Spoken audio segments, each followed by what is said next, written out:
ਸਾਚਾ ਸਾਹਿਬ ਸਾਚ ਨਾਇ, ਭਾਖਿਆ ਭਉ ਅਪਾਰ।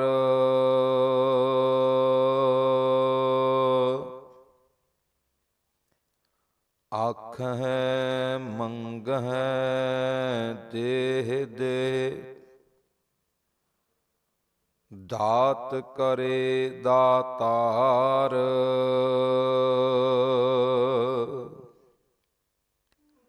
ਸਾਚਾ ਸਾਹਿਬ ਸਾਚ ਨਾਇ, ਭਾਖਿਆ ਭਉ ਅਪਾਰ।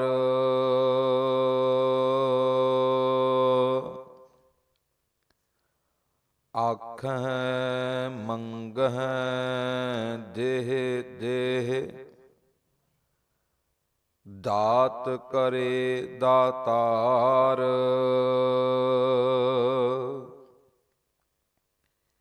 ਫੇਰ ਕੇ ਅੱਗੇ ਰੱਖੀਐ, ਜਿਤ ਦਿਸੈ ਦਰਬਾਰ।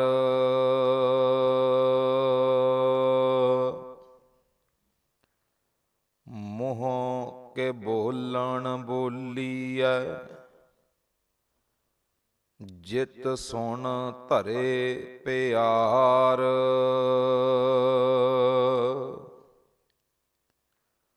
ਅੰਮ੍ਰਿਤ ਵੇਲਾ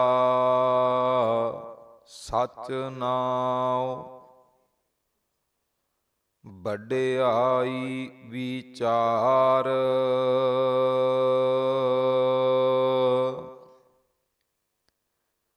ਕਰਮੀ ਆਵੈ ਕੱਪੜਾ, ਨਦਰੀ ਮੋਖ ਦੁਆਰ। ਨਾਨਕ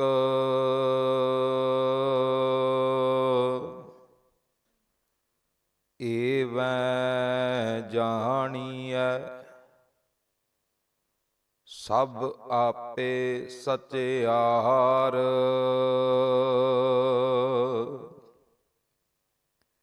ਕਰਮੀ ਆਵੈ ਕੱਪੜਾ, ਨਦਰੀ ਮੋਖ ਦੁਆਰ।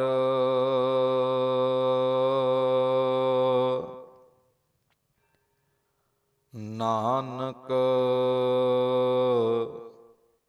ਏਵੈ ਜਾਣੀਐ, ਸਭ ਆਪੇ ਸਚਿਆਰ।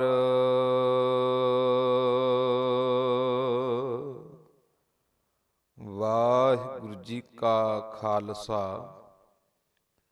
ਵਾਹਿਗੁਰੂ ਜੀ ਕੀ ਫਤਿਹ। ਪਰਮ ਸਨਮਾਨਯੋਗ ਸਾਹਿਬ ਸੱਚੇ ਪਾਤਸ਼ਾਹ, ਜੁਗੋ ਜੁਗ ਅਟਲ, ਚਵਰ ਛਤਰ ਤਖਤ ਦੇ ਮਾਲਕ ਸਮਰੱਥ ਗੁਰਦੇਵ, ਧੰਨ ਗੁਰੂ ਗ੍ਰੰਥ ਸਾਹਿਬ ਮਹਾਰਾਜ ਜੀ ਦੀ ਪਾਵਨ ਗੋਦ ਅੰਦਰ ਸੁਭਾਏਮਾਨ ਗੁਰੂ ਪਿਆਰੀ ਸਾਧ ਸੰਗਤ ਜੀ, ਵਡਭਾਗੇ ਹਾਂ ਜੋ ਸਤਿਗੁਰੂ ਜੀ ਦੀ ਮੁਬਾਰਕ ਗੋਦ ਅੰਦਰ ਬੈਠ ਕੇ ਸ਼ਹਿਰ ਦੇ ਕੇਂਦਰੀ ਅਸਥਾਨ ਗੁਰਦੁਆਰਾ ਸ੍ਰੀ ਗੁਰੂ ਕਲਗੀਧਰ ਸਿੰਘ ਸਭਾ ਲੁਧਿਆਣਾ ਵਿਖੇ ਪਾਵਨ ਹਜ਼ੂਰੀ ਅੰਦਰ ਹਾਜ਼ਰੀਆਂ ਭਰ ਕੇ ਦੂਰ ਨੇੜੇ ਆਪਣੇ ਘਰਾਂ ਵਿੱਚ ਬੈਠ ਕੇ ਸਤਿਗੁਰੂ ਜੀ ਦੀ ਇਲਾਹੀ ਅੰਮ੍ਰਿਤਮਈ ਬਾਣੀ ਦੇ ਨਾਲ ਆਪਣੇ ਜੀਵਨ ਨੂੰ ਜੋੜ ਕੇ ਗੁਰੂ ਜੀ ਦੀ ਅਪਾਰ ਬਖਸ਼ਿਸ਼ ਰਹਿਮਤ ਦੇ ਪਾਤਰ ਬਣ ਰਹੇ ਸੀ। ਸਤਿਗੁਰੂ ਜੀ ਕਿਰਪਾ ਕਰਨ, ਇਸੇ ਪ੍ਰਕਾਰ ਸਾਨੂੰ ਸਮੁੱਚੀਆਂ ਸੰਗਤਾਂ ਨੂੰ, ਸਮੁੱਚੇ ਪਰਿਵਾਰਾਂ ਨੂੰ ਤੰਦਰੁਸਤੀ ਦੀ ਦਾਤ ਬਖਸ਼ਿਸ਼ ਕਰਦੇ ਹੋਏ ਸਦੀਵੀ ਆਪਣੇ ਚਰਨਾਂ ਦੀ ਪ੍ਰੀਤ ਤੇ ਪ੍ਰਤੀਤ ਬਖਸ਼ਿਸ਼ ਕਰਕੇ ਨਿਵਾਜਦੇ ਰਹਿਣ। ਸਾਡੀ ਸਾਰਿਆਂ ਦੀ ਹਾਜ਼ਰੀ ਮੇਰੇ ਸਤਿਗੁਰੂ ਜੀ ਆਪਣੇ ਘਰ ਅੰਦਰ ਪ੍ਰਵਾਨ ਕਰਦੇ ਹੋਏ ਸਰਬੱਤ ਸੰਗਤ ਦੀਆਂ ਸ਼ੁਭ ਭਾਵਨਾਵਾਂ ਗੁਰਮਤਿ ਅਨੁਸਾਰ ਆਪ ਹੀ ਪੂਰੀਆਂ ਕਰ ਦੇਣ। ਆਓ ਗੁਰੂ ਪਿਆਰਿਓ, ਇਲਾਹੀ ਅੰਮ੍ਰਿਤਮਈ ਬਾਣੀ ਦੇ ਕੀਰਤਨ ਸਰਵਣ ਕਰਨ ਤੋਂ ਉਪਰੰਤ ਹਰ ਕੀਆਂ ਕਥਾ ਕਹਾਣੀਆਂ ਗੁਰਮੀਤ ਸੁਣਾਈਆਂ। ਬਲਿਹਾਰੀ ਗੁਰ ਆਪਣੇ ਗੁਰ ਕਉ ਬਲ ਜਾਈਆ। ਬਚਨਾਂ ਵਿੱਚ ਸਤਿਗੁਰੂ ਜੀ ਨੇ ਜੋ ਸਾਨੂੰ ਸਮੁੱਚੀ ਖਲਕਤ ਨੂੰ ਪਾਵਨ ਪਰਮ ਸਰਬ ਸਾਂਝਾ ਉਪਦੇਸ਼ ਬਖਸ਼ਿਸ਼ ਕੀਤਾ ਹੈ। ਆਓ ਗੁਰੂ ਪਿਆਰਿਓ, ਸਾਹਿਬ ਜੀ ਦੇ ਅਮੋਲਕ ਬਚਨਾਂ ਦੀ ਵਿਚਾਰ ਆਰੰਭ ਕਰਨ ਤੋਂ ਪਹਿਲਾਂ ਧੰਨ ਗੁਰੂ ਕਲਗੀਧਰ ਮਹਾਰਾਜ ਜੀ ਦੀ ਪਾਵਨ ਬਖਸ਼ਿਸ਼ ਫਤਿਹ ਨਾਲ ਸਾਂਝ ਕਰੀਏ। ਆਖੋ ਜੀ ਵਾਹਿਗੁਰੂ ਜੀ ਕਾ ਖਾਲਸਾ, ਵਾਹਿਗੁਰੂ ਜੀ ਕੀ ਫਤਿਹ।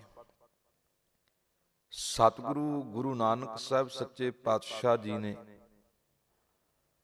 ਅੱਜ ਦੇ ਅਮੋਲਕ ਬਚਨਾਂ ਵਿੱਚ ਜੋ ਪਾਵਨ ਉਪਦੇਸ਼ ਬਖਸ਼ਿਸ਼ ਕੀਤਾ ਹੈ, ਪਾਤਸ਼ਾਹ ਜੀ ਆਖਦੇ ਨੇ, ਸਾਚਾ ਸਾਹਿਬ ਸਾਚ ਨਾਏ, ਭਾਖਿਆ ਭਾਉ ਅਪਾਰ।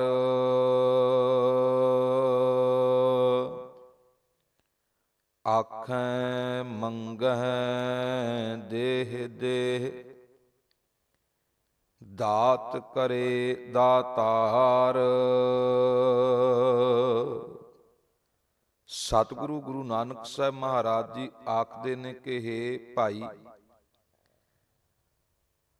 ਅਪਾਰ ਪਰਮੇਸ਼ਰ ਸਦਾ ਸਥਿਰ ਰਹਿਣ ਵਾਲਾ ਸਾਹਿਬ ਹੈ। ਉਹ ਸਾਚਾ ਸਦੀਵ ਕਾਲ ਹੈ। ਸਾਚ ਨਾਏ ਉਹਦਾ ਨਿਆਮ ਵੀ ਸਦੀਵ ਕਾਲ ਹੈ। ਭਾਖਿਆ ਉਹਦੀ ਬੋਲੀ ਜਿਹੜੀ ਹੈ ਉਹ ਭਾਉ ਵਾਲੀ ਹੈ, ਉਹ ਪ੍ਰੇਮ ਵਾਲੀ ਹੈ।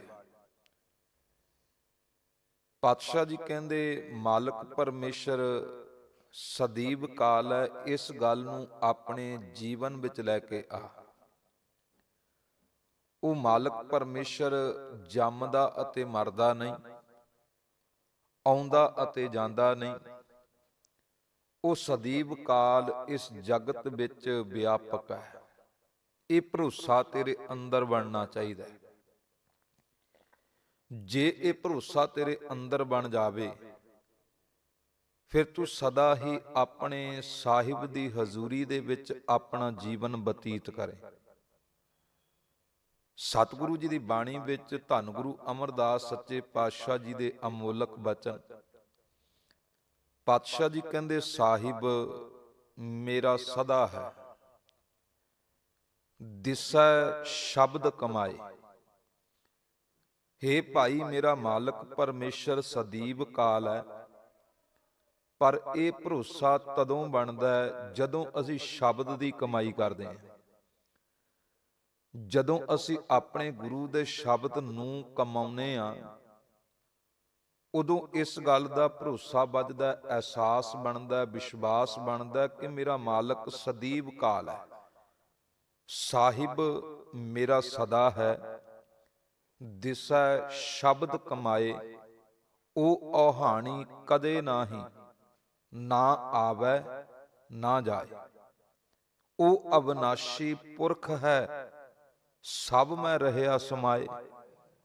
ਕਹਿੰਦੇ ਭਾਈ, ਉਹ ਮਾਲਕ ਪਰਮੇਸ਼ਰ ਹੈ ਨਾ, ਉਹ ਆਉਂਦਾ ਜਾਂਦਾ ਨਹੀਂ। ਉਹ ਤੇ ਅਵਨਾਸ਼ੀ ਹੈ, ਨਾਸ਼ ਤੋਂ ਰਹਿਤ ਹੈ। ਉਹ ਅਵਨਾਸ਼ੀ ਪੁਰਖ ਹੈ, ਸਭ ਮੈਂ ਰਹਿਆ ਸਮਾਏ। ਉਹ ਤੇ ਸਾਰਿਆਂ ਦੇ ਵਿੱਚ ਬੈਠਾ ਹੈ। ਪਾਤਸ਼ਾਹ ਜੀ ਕਹਿੰਦੇ ਇਹ ਭਰੋਸਾ ਤੇਰੇ ਅੰਦਰ ਬਣ ਜਾਵੇ, ਤੂੰ ਕਦੇ ਵੀ ਆਪਣੇ ਮਾਲਕ ਪਰਮੇਸ਼ਰ ਦੀ ਹਜ਼ੂਰੀ ਤੋਂ ਦੂਰ ਨਹੀਂ ਹੋ ਸਕਦਾ। ਨਹੀਂ ਤੇ ਆਪਾਂ ਜਦੋਂ ਆਪਣੇ ਗੁਰੂ ਦੀ ਬਾਣੀ ਪੜ੍ਹਦੇ ਹਾਂ, ਜਦੋਂ ਉਹਦੇ ਅਰਥਾਂ ਦਾ ਗਿਆਨ ਨਹੀਂ, ਫਿਰ ਅਸੀਂ ਰੱਬ ਜੀ ਦਾ ਘਰ ਕੇਵਲ ਇੱਕ ਚਾਰ ਦੀਵਾਰੀ ਤੱਕ ਸੀਮਤ ਕਰਦੇ ਹਾਂ। ਜਿਵੇਂ ਸਾਡੇ ਲਈ ਰੱਬ ਦਾ ਘਰ ਗੁਰਦੁਆਰਾ, ਇੱਕ ਮੁਸਲਮਾਨ ਪਿਆਰੇ ਦੇ ਲਈ ਰੱਬ ਦਾ ਘਰ ਮਸਜਿਦ, ਇੱਕ ਹਿੰਦੂ ਪਿਆਰੇ ਦੇ ਲਈ ਰੱਬ ਦਾ ਘਰ ਮੰਦਰ, ਉਹ ਓਨੀ ਕੁ ਥਾਂ ਤੱਕ ਤੇ ਆਪਣੇ ਜੀਵਨ ਵਿੱਚ ਪਵਿੱਤਰਤਾ ਰੱਖਦਾ ਹੈ, ਓਨੀ ਕੁ ਥਾਂ ਤੱਕ ਤੇ ਆਪਣੇ ਜੀਵਨ ਦੀਆਂ ਅਨੇਕਾਂ ਬੁਰੀਆਂ ਕਰਤੂਤਾਂ ਨੂੰ ਰੋਕ ਕੇ ਰੱਖਦਾ ਹੈ। ਪਰ ਜਦੋਂ ਉਹ ਚਾਰ ਦੀਵਾਰੀ ਤੋਂ ਬਾਹਰ ਜਾਂਦਾ ਹੈ, ਫਿਰ ਉਹਦਾ ਇਹ ਵਿਸ਼ਵਾਸ ਨਹੀਂ ਰਹਿੰਦਾ ਕਿ ਰੱਬ ਮੇਰੇ ਨਾਲ ਹੈ।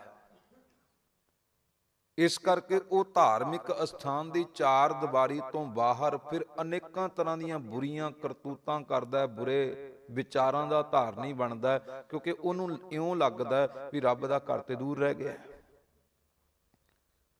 ਪਰ ਮੇਰੇ ਪਾਤਸ਼ਾਹ ਜੀ ਕਹਿੰਦੇ ਰੱਬ ਦਾ ਘਰ ਦੂਰ ਨਹੀਂ, ਬਲਕਿ ਇਹ ਜੱਗ ਸੱਚੇ ਕੀ ਹੈ ਕੋਠੜੀ, ਸੱਚੇ ਕਾ ਵਿੱਚ ਵਾਸ। ਉਹ ਭਲਿਆ ਇਹ ਬੁਰੇ ਦਾ ਪੂਰਾ ਜਗਤ ਰੱਬ ਦੀ ਕੋਠੀ ਹੈ, ਔਰ ਉਹ ਇਹਦੇ ਵਿੱਚ ਹੀ ਆਪਣਾ ਵਾਸ ਕਰਕੇ ਬੈਠਾ, ਨਿਵਾਸ ਕਰਕੇ ਬੈਠਾ, ਤੇ ਤੂੰ ਰੱਬ ਦੀ ਕੋਠੀ ਵਿੱਚ ਹੀ ਰਹਿਣਾ ਹੈ।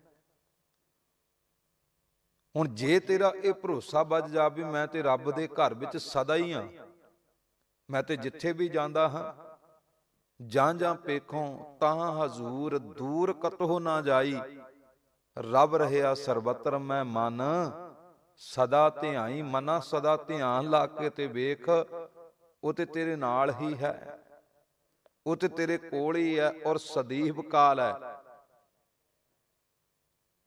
ਸਾਹਿਬ ਜੀ ਕਹਿਣ ਲੱਗੇ ਸਾਚਾ ਸਾਹਿਬ, ਪਹਿਲੀ ਗੱਲ ਪਿਆਰਿਆ ਇਹ ਭਰੋਸਾ ਬਣਾ ਮੇਰਾ ਮਾਲਕ ਸਦਾ ਹੈ।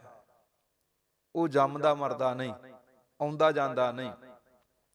ਜਿਨ੍ਹਾਂ ਪਿਆਰਿਆਂ ਨੂੰ ਸਮਝ ਲੱਗੀ ਉਹਨਾਂ ਨੇ ਬੜੇ ਪਿਆਰੇ ਸ਼ਬਦ ਵਰਤੇ। ਧੰਨ ਗੁਰੂ ਗ੍ਰੰਥ ਸਾਹਿਬ ਸੱਚੇ ਪਾਤਸ਼ਾਹ ਜੀ ਦੀ ਬਾਣੀ ਵਿੱਚ ਧੰਨ ਭਗਤ ਰਵਿਦਾਸ ਮਹਾਰਾਜ ਜੀ ਦਾ ਮੁਬਾਰਕ ਬਚਨ, ਉਹ ਰੱਬ ਜੀ ਦੇ ਨਾਲ ਗੱਲਾਂ ਕਰਦੇ ਹੋਏ ਇੱਕ ਸ਼ਬਦ ਕਹਿੰਦੇ ਨੇ, ਕਹਿੰਦੇ ਮੇਰੇ ਮਾਲਕ ਜੀ ਤੋਹੀ ਮੋਹੀ, ਮੋਹੀ ਤੋਹੀ ਅੰਤਰ ਕੈਸਾ। ਰੱਬ ਜੀ ਤੇਰੇ ਵਿੱਚ ਅਤੇ ਮੇਰੇ ਵਿੱਚ, ਮੇਰੇ ਅਤੇ ਤੇਰੇ ਵਿੱਚ ਹੁਣ ਫਰਕ ਕਿਹੋ ਜਿਹਾ ਹੈ? ਬਸ ਇੰਨਾ ਕੁ ਹੈ ਨਾ ਕਿ ਕਨਿਕ ਕਟਿਕ ਜਲ ਤਰੰਗ ਜੈਸਾ।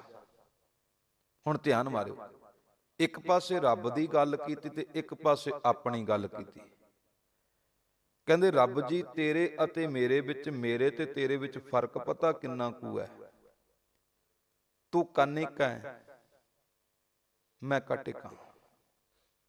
ਭਾਵ ਕੀ ਤੂੰ ਸੋਨਾ ਹੈ, ਮੈਂ ਤੇਰੇ ਉੱਪਰ ਹੀ ਬਣਿਆ ਹੋਇਆ ਇੱਕ ਡਿਜ਼ਾਈਨ ਹਾਂ, ਤੇਰੇ ਉੱਪਰ ਹੀ ਬਣਿਆ ਹੋਇਆ ਇੱਕ ਡਿਜ਼ਾਈਨ ਹਾਂ।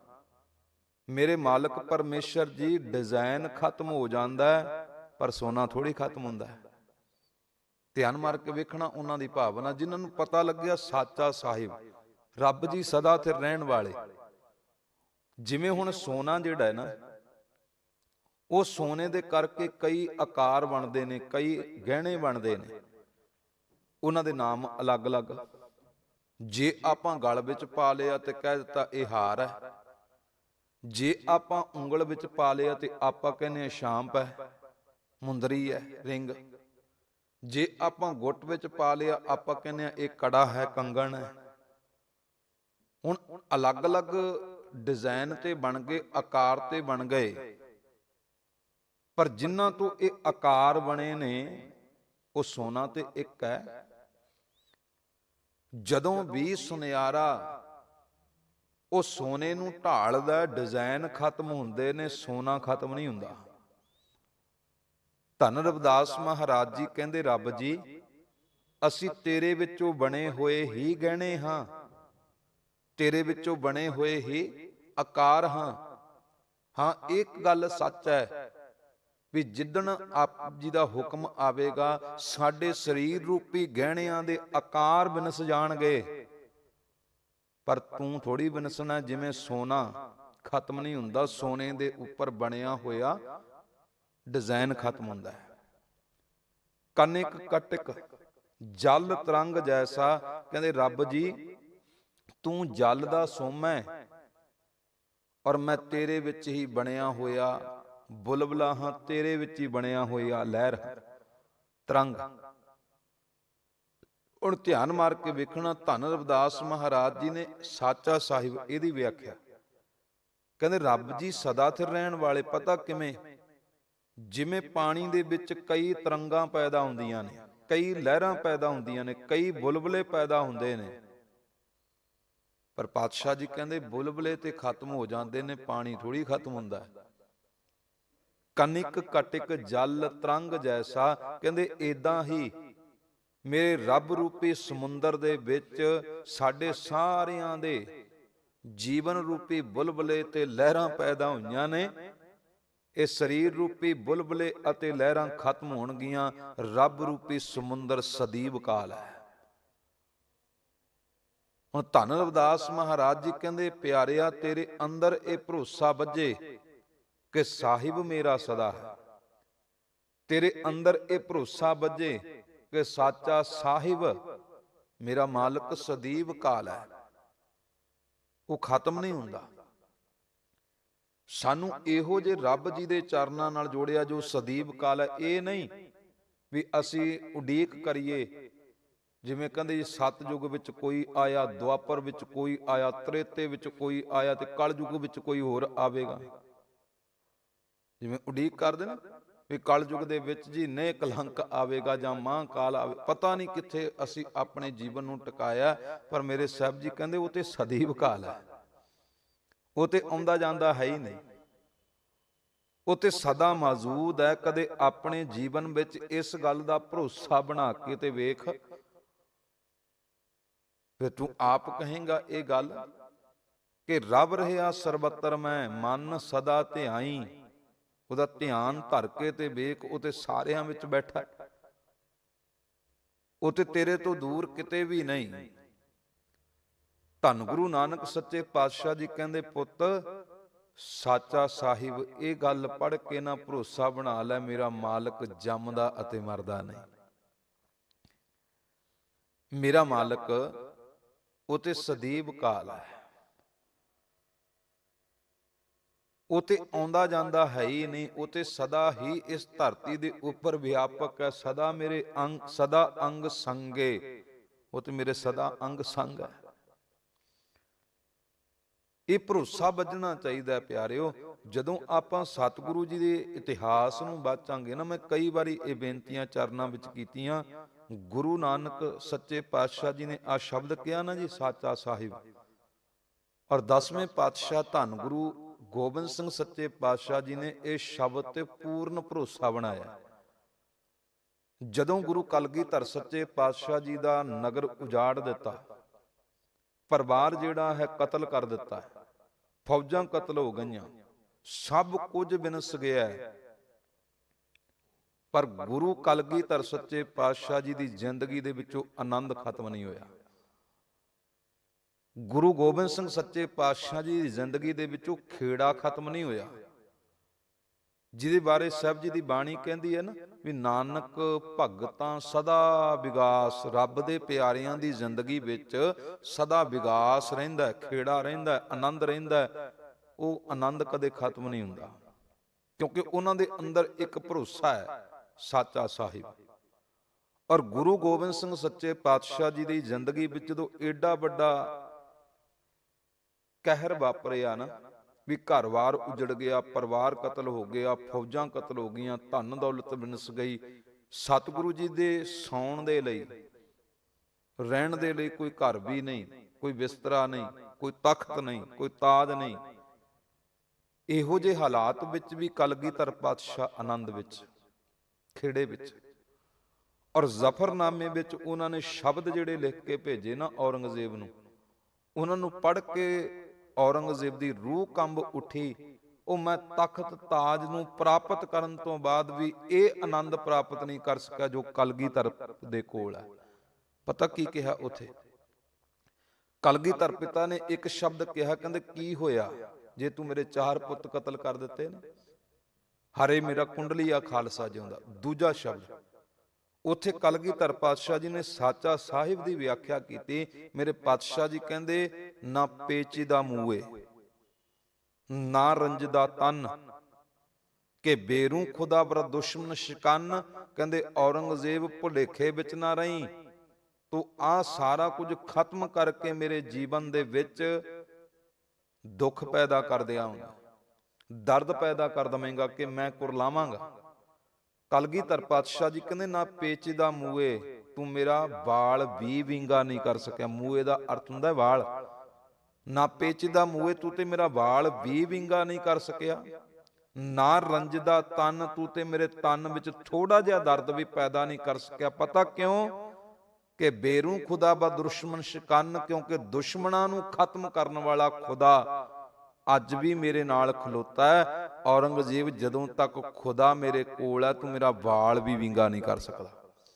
ਹੁਣ ਧਿਆਨ ਮਾਰੇ, ਸਾਚਾ ਸਾਹਿਬ, ਮੇਰਾ ਮਾਲਕ ਮੇਰੇ ਨਾਲ ਹੈ। ਸਤਿਗੁਰੂ ਗੁਰੂ ਕਲਗੀਧਰ ਸਾਹਿਬ ਜੀ ਦਾ ਜੀਵਨ ਹੈ। ਜਦੋਂ ਡੱਲਾ ਆਪਣੇ ਪਹਿਲਵਾਨਾਂ ਸਮੇਤ ਦੌੜਿਆ, ਸਤਿਗੁਰੂ ਜੀ ਨੇ ਆਵਾਜ਼ਾਂ ਮਾਰੀਆਂ, ਡੱਲਿਆ, ਡੱਲਾ ਡੱਲਾ ਕਹਿ ਕੇ ਆਵਾਜ਼ਾਂ ਮਾਰਦਾ। ਤੇ ਇੱਕ ਫਕੀਰ ਮਜ਼ਾਕ ਵਿੱਚ ਇੰਨੀ ਗੱਲ ਕਹਿੰਦਾ ਕਿ ਨਾ ਡੱਲਾ ਨਾ ਮੱਲਾ, ਗੁਰੂ ਗੋਬਿੰਦ ਸਿੰਘ ਰਹਿ ਗਿਆ ਕੱਲਾ। ਕਲਗੀਧਰ ਪਾਤਸ਼ਾਹ ਉੱਥੇ ਫਕੀਰ ਨੂੰ ਵੀ ਇੰਨੀ ਗੱਲ ਕਹਿੰਦੇ ਨੇ, ਫਕੀਰਾ, ਅਸਲ ਵਿੱਚ ਤੇਰੇ ਕੋਲ ਵੀ ਉਹ ਅੱਖਾਂ ਨਹੀਂ, ਤੈਨੂੰ ਮੈਂ ਕੱਲਾ ਨਜ਼ਰ ਆਉਣਾ ਪਿਆ, ਪਰ ਧਿਆਨ ਲਗਾ ਕੇ ਵੇਖ, ਡੱਲਾ ਨਾ ਮੱਲਾ, ਗੁਰੂ ਗੋਬਿੰਦ ਸਿੰਘ ਨਾਲ ਅੱਲਾ, ਅੱਲਾ ਮੇਰੇ ਨਾਲ ਹੈ। ਹੁਣ ਵੀ ਖੁਦਾ ਮੇਰੇ ਨਾਲ ਖਲੋਤਾ ਹੈ। ਸਾਚਾ ਸਾਹਿਬ, ਉਹ ਸਦੀਵ ਕਾਲ ਮੇਰੇ ਨਾਲ ਹੈ, ਉਹ ਤੇ ਮੇਰੇ ਤੋਂ ਦੂਰ ਹੀ ਨਹੀਂ। ਇਸ ਗੱਲ ਦੇ ਭਰੋਸੇ ਨੇ ਕਲਗੀਧਰ ਪਿਤਾ ਦੇ ਜੀਵਨ ਵਿੱਚ ਸਦਾ ਆਨੰਦ ਬਣਾ ਕੇ ਰੱਖਿਆ, ਸਦਾ ਖੇੜਾ ਬਣਾ ਕੇ ਰੱਖਿਆ, ਸਦਾ ਟਿਕਾ ਬਣਾ ਕੇ ਰੱਖਿਆ। ਧੰਨ ਗੁਰੂ ਨਾਨਕ ਸੱਚੇ ਪਾਤਸ਼ਾਹ ਜੀ ਕਹਿੰਦੇ, ਉਹ ਪੁੱਤ ਸਾਚਾ ਸਾਹਿਬ ਇਹ ਭਰੋਸਾ ਬਣਾ, ਉਹ ਮਾਲਕ ਸਦੀਵ ਕਾਲ ਹੈ। ਉਹ ਮਾਲਕ ਸਦੀਵ ਕਾਲ ਹੈ। ਜੇ ਉਹਦੇ ਨਾਲ ਜੁੜਿਆ ਰਹੇਗਾ ਨਾ, ਜੀਵਨ ਦੇ ਵਿੱਚ ਆਨੰਦ ਬਣਿਆ ਰਹੇਗਾ, ਟਿਕਾ ਬਣਿਆ ਰਹੇਗਾ। ਸਾਡੇ ਜੀਵਨ ਦੀ ਭਟਕਣਾ ਹੀ ਇਹ ਹੈ ਵੀ ਉਸ ਸਾਹਿਬ ਨੂੰ ਅਸੀਂ ਸਦੀਵ ਕਾਲ ਸਮਝਦੇ ਨਹੀਂ, ਸਦੀਵ ਕਾਲ ਜਾਣਦੇ ਨਹੀਂ, ਤਾਂ ਹੀ ਤੇ ਭਟਕਣਾ। ਜਿਵੇਂ ਇੱਕ ਕਹਾਣੀ ਵੀ ਆਉਂਦੀ ਹੈ ਨਾ, ਵੀ ਸਤਿਗੁਰੂ ਗੁਰੂ ਗ੍ਰੰਥ ਸਾਹਿਬ ਮਹਾਰਾਜ ਜੀ ਦੀ ਮੁਬਾਰਕ ਬਾਣੀ, ਇਹਦੀ ਵਿਚਾਰ ਇੱਕ ਗੁਰਮੁਖ ਪਿਆਰੇ ਨੇ ਕੀਤੀ।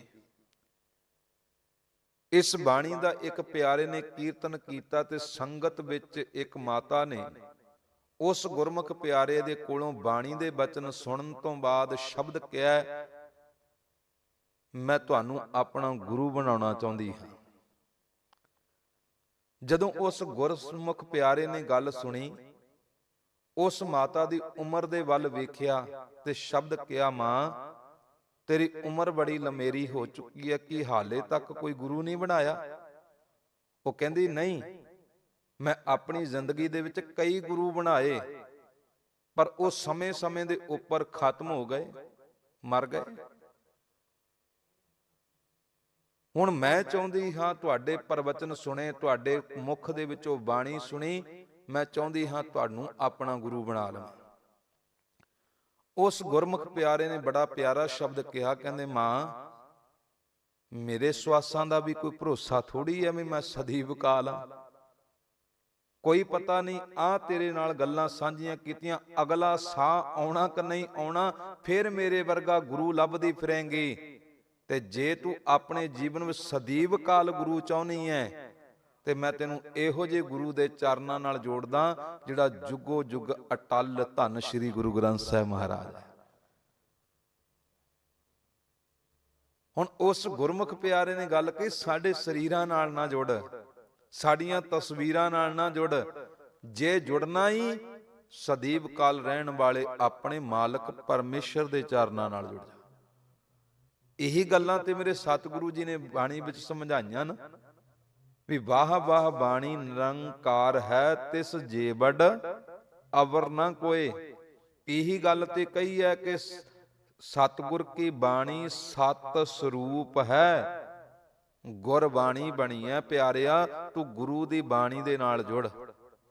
ਜਿਹੋ ਜਿਹਾ ਗੁਰੂ ਦੀ ਬਾਣੀ ਤੈਨੂੰ ਬਣਾਉਂਦੀ ਹੈ, ਉਹੋ ਜਿਹਾ ਬਣਨਾ ਸ਼ੁਰੂ ਕਰ ਦੇ।